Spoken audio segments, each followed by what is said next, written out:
Hi everyone, I'm retired Alderman James Balcer from the City of Chicago, better known as a PFC in the United States Marine Corps from 1967 to 1970, served in Vietnam from 1968 to 1969. I'm here with Lieutenant Colonel Robert Garcia, retired Army Lieutenant Colonel, also a Chicago policeman.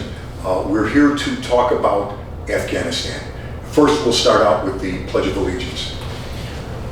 I pledge allegiance to the flag of the United States of America and to the republic for which it stands, one nation, under God, indivisible, with liberty and justice for all.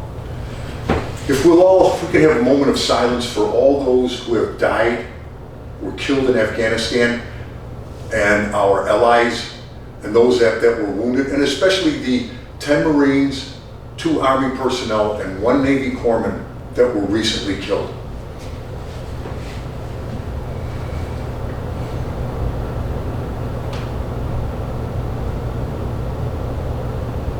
Thank you. Robert, glad to have you on the show here. Pleasure to be here. And we're going to talk today about Afghanistan. You put 1 tour in there or 2? How many? 1 tour in Afghanistan and a couple more in Iraq. Wow. And there are parallels between Afghanistan and Vietnam. Yes, are unbelievable. And what we're going to start out with, this will be 3 10-minute segments to let everyone know. First, we're going to start out with the withdrawal out of Afghanistan. I think everyone, Robert, agrees that we should be out of there. We should have been out of there a while ago. However, we were there. The withdrawal, I agree with. It's the exit strategy that was very flawed, if you will. If you could go into your time in Afghanistan. Yes, Jim. One thing, I'm a retired Chicago police officer. Retired Chicago police officer also. Just want to say that. Yeah. Okay, Jim. Yes, the withdrawal. 2 things happened.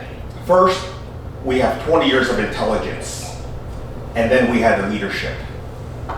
And what we did with this 20 years of intelligence, we've been there since 20 years, is when it got to the top, to the head of our leadership in Washington, D.C., what they did was terrible. All these smart people, all these soldiers that have fought, died, and were injured, all that intelligence that was brought to hire was not used correctly. And I'm going to say the head in Washington, somehow it was like a magnet. When you put 2 positives together, they're never going to meet. And that's what happened in Afghanistan. It was a total and utter leadership disaster. Lack of leadership. Lack of leadership. It wasn't intelligence. We had all the intelligence. The United States has satellites that can see an ant on the ground. They can see movement at night. We own the night. We own that terrain. Yet, we were beat by goat herders. Why? Because the leadership in DC didn't process that information correctly. And that's who I blame. The leadership in DC. The intelligence portion, all those smart men, women, in all the 3-letter agencies, all the services, they had the answer to the test. 20 years in Afghanistan, yet we couldn't get it right. We were beat by goat herders. Well, you brought up an interesting question when you talked about your time there, dealing with the Afghans, that they wanted us out. Yes. And that was our allies, am I correct? Yes, correct. Nice people, but they didn't see worldwide. All they seen was in their district. All they seen was in their surrounding fence line, basically. And they didn't care what happened in the world. They just knew their little portion of the pie. And they would tell me, yeah, we like you guys here, but we know eventually, like the Russians, you're gonna leave. Yeah. And he says, they would tell us, you have the guns, we have the time. What's amazing with this withdrawal, you see all these people Am I understanding this right that we took the military out first? Yes. We took the military out first, Yes. and left the civilians and left the U.S. citizens there. Correct. And then all of a sudden, when this chaos started to evolve, they they had to bring the military back. Am I reading that? That's correct. And if you see, that's basically what's on the news media, how you just explained it. And we did everything backwards. And what needs to happen now is a 911 type investigation has to happen on why this happened.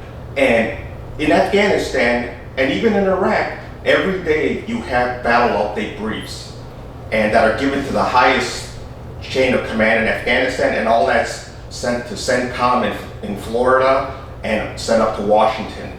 We have a record of every single day fighting in Afghanistan. We have it. We need to go back and check where that information, where it went wrong.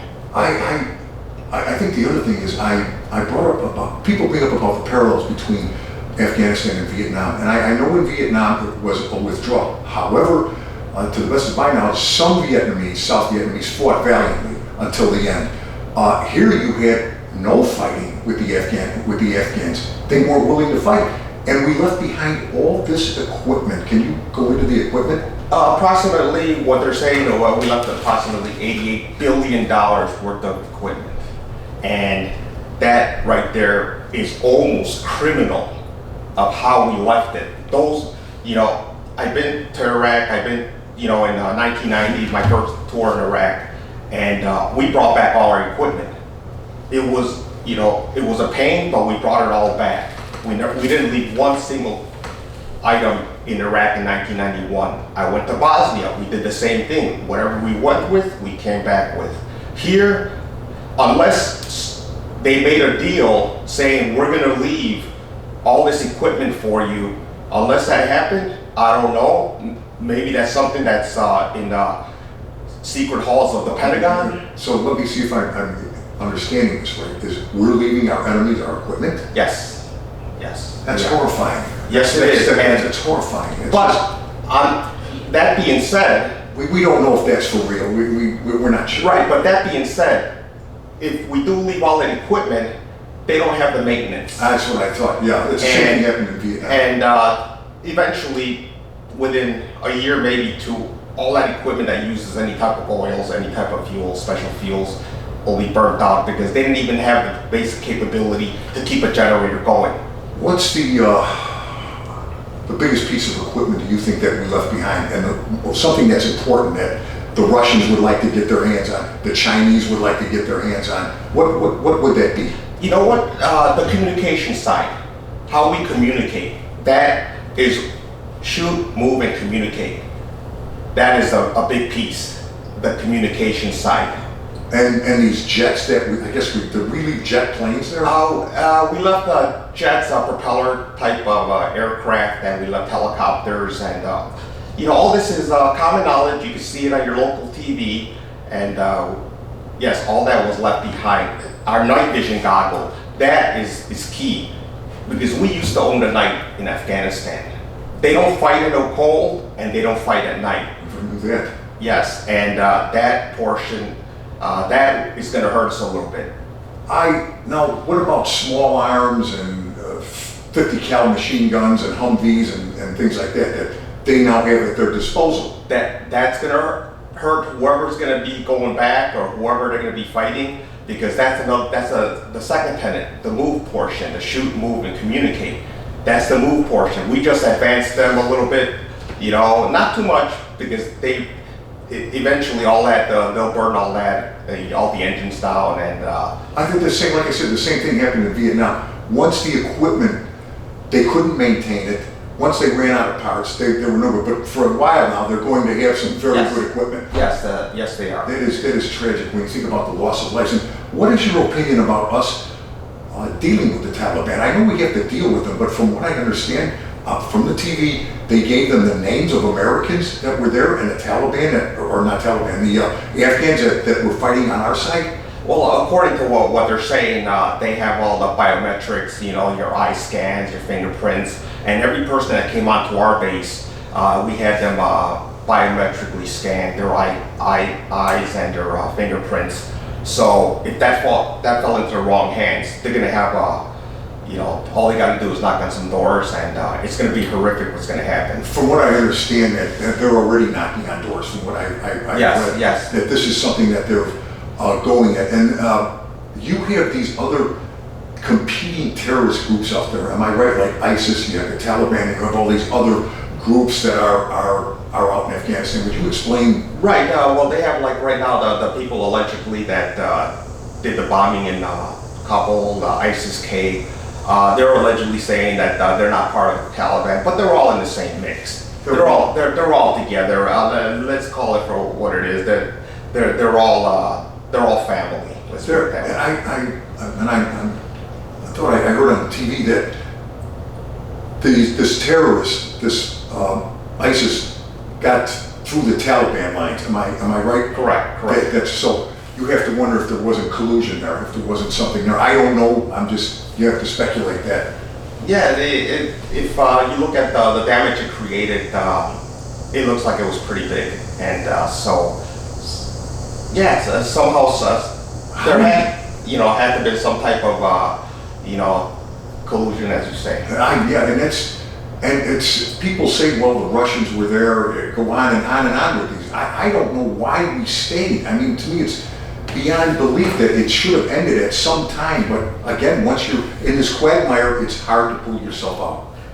Yes. Robert. I just want to say one thing. What happens is this: if you give a soldier and a Marine an M16, and you tell them to be a nation builder, you're going to lose all the time. You're going to fail, and it happened in Vietnam. Yeah. And it's happening here, it happened in Iraq. Anytime you tell somebody to do something that they're not trained for, it's gonna end up in disaster, okay? It's like giving a Chicago police officer a gun and a badge and telling him to be a doctor and do brain surgery at 6. It's not gonna work. Tragic.